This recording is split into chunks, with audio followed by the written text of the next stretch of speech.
understanding what we kept saying, that why repeating always the teaching, and at least 3 times the teaching has to be repeated, because everyone has a different understanding. From the very words that come from our lips to the time it hits your ears and your brain and heart interpret can be oceans of difference. And by continuously repeating the teachings, then we have an ability to reprocess and maybe analyze again, and that aha moment may come, now I understand what you're talking about. Last night when we ended and we talked amongst ourselves, there may have been an understanding that these discussions of the nafs were maqams that you were supposed to reach to, and they're not. And this way of realities is not understood by insan.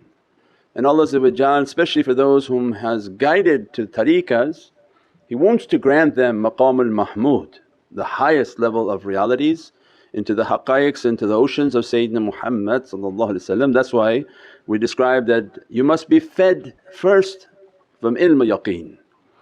If you are in a true tariqah and a true guide, the food that they must be feeding you is the ilm yaqeen, because you have to eat from it so that one day you can speak from it.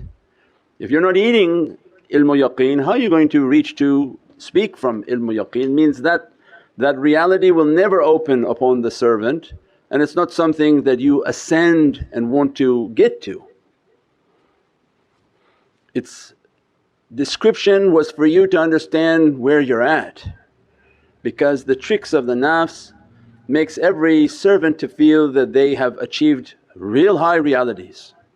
So when you describe from this point going through a barrage of difficulties, going through horrific types of testing, going through every type of desert of difficulty, and to one day reach to an oasis and a fountain of marifah, was to show how difficult that path is. And that when somebody thinks they've arrived, that's why they said at Lawama, it's not that you arrived at fana but you became helpless and hopeless. So you basically reached a point of what you thought is nirvana and reaching, but no, it's your hopeless state, and your mind and your nafs has convinced you you have arrived, and you have not even begun to knock upon the door. So these are what Allah want the servants of haqqaiqs, and why they've been enrolled. You did not find this tariqah through your cleverness, you've given too much credit to yourself. This is a grant from Allah, and when Allah gives a grant He has an expectation that you are to achieve towards this insana kamil, to be with them and to be kamil. And if you're clever enough and have a himmah and turn your energy of negativity and anger and aggression, turn that fire off from the world and turn it upon yourself, one day it becomes the himmah for you to ascend. You're going to take an outward thrust and that's burning on everybody, angry about everything with everyone, and you're going to be taught on how to use that energy. So it's an internal himmah to want to conquer, want to do the most they can for Allah, and that's why they described in elevator 3, 4, 5, 6, it was everything about pleasing Allah. When they overcame their animalistic character, their whole life was about how to please Allah. And we describe it as up but it's really down. You don't ascend and rise, it's not an office and you're not in your business. When you get a raise at your office they give you a desk with a window, say, congratulations you have now been given a desk and here's a window and you have now a window office. With Allah His congratulation is that He has smashed you. So we're not getting it, it's not going up. But it's when Allah begin to humiliate the servant, because He wants them to be humble. When He begin to test the servant, we said before, if you're appearing then they are disappearing. So this binary code and the reality of this code is then Allah will deflate you until you feel, oh, you're being crushed from every direction. And as you're being deflated, the one is appearing in your spiritual training. If you're training, if you're not training, it's just a lot of pain, a lot of difficulty, a lot of test, a lot of sadness. But when Allah wants the servant to reach marifah, Said, why you don't sit with them and they teach you how to connect your heart, so that when the dunya crushes you, the heavens welcomes you.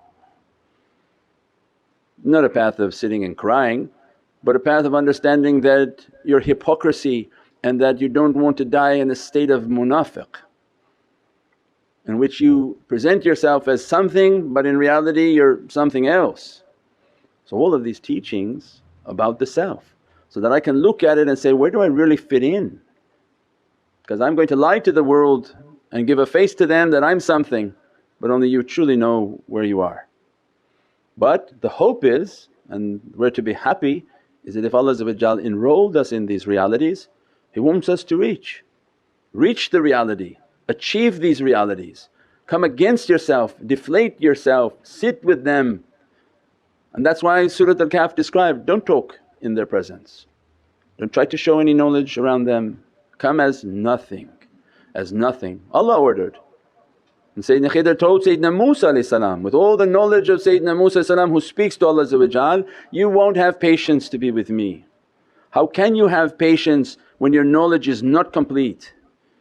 So whatever two things you think you know and you want to use those in your head to reach to marifah and enter with it the soup of philosophies and thoughts and theories, it will never reach. This is not a theory, this is not a philosophy, this is a haqqaiq. The shaykhs who